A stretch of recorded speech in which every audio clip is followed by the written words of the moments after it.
Madam Speakers and members of the House, we all know, and the American people know, that the American economy is in a crisis.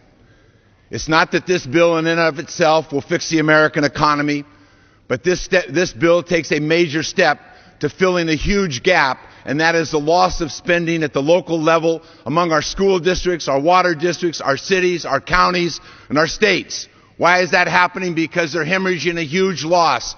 And over the next couple of years, over $2 trillion will be missing in economic activity. This is a bill that's designed to stimulate those local economies. In the education area, there's $56 billion that's available to local school districts for the rehabilitation, the repair, and the renovation of school buildings so that children will go to school in safe, well-lighted, modern facilities so that they'll be green. They can put in new heating systems, air conditioning systems, $600 million for new technologies so every school in this country will be connected to the best technology in the world. They'll be able to engage in curriculum that now is impossible for them. They can have modern labs. That's the promise of America in this one. And who will do those jobs?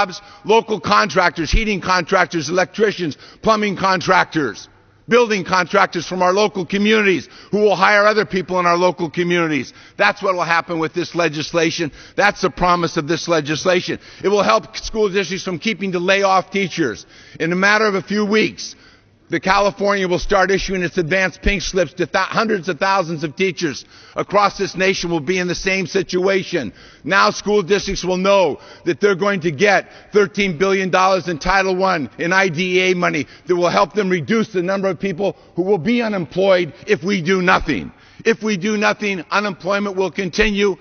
And we know that it will continue for the next few months. But we're trying to mitigate against the increased unemployment through school construction, through highway construction, through making sure the students can stay in college as their families are under pressure because of the loss of job, the diminished work hours, the loss of pay. We want to make sure that they can stay there. So we provide an additional increase in the Pell Grant. This is very important to this nation. It's very important to our students. And it's very important that we have an opportunity to create, in this economic crisis, a 21st century education plan. You know, it's just amazing. We always hear that history repeats. And here we see it again. And if you go back and you look at Arthur Schlesinger's study of the failures of the Hoover administration leading up to the election of 1932, his book, The Crisis of Old Order, we see that today history is repeating itself. Today, when this country cries out to help this economy, to help America's families who are unemployed, who are losing income, who are losing jobs, President Obama stepped forth with the American Recovery Act. The Republicans stepped forth with saying no.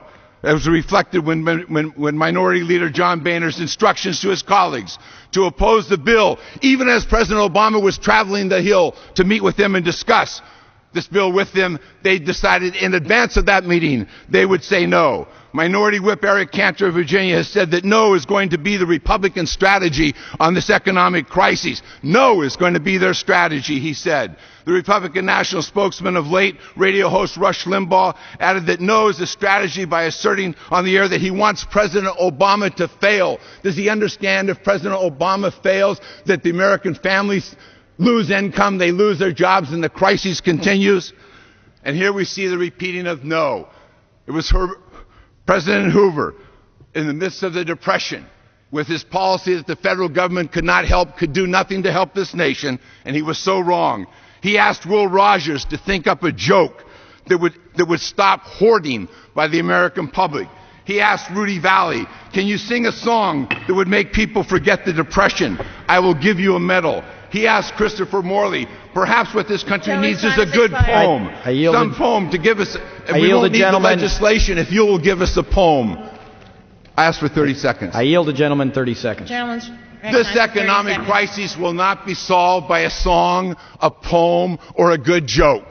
It will be solved by this Congress going to work with this new president to meet this crisis head on. It will be solved when we provide jobs in this country, when we free up the credit markets, when we force the banks to lend as they should be doing, and we provide this stimulus bill. All members of Congress should be very proud to vote aye on this legislation and yield to the cries and the needs of American families and workers.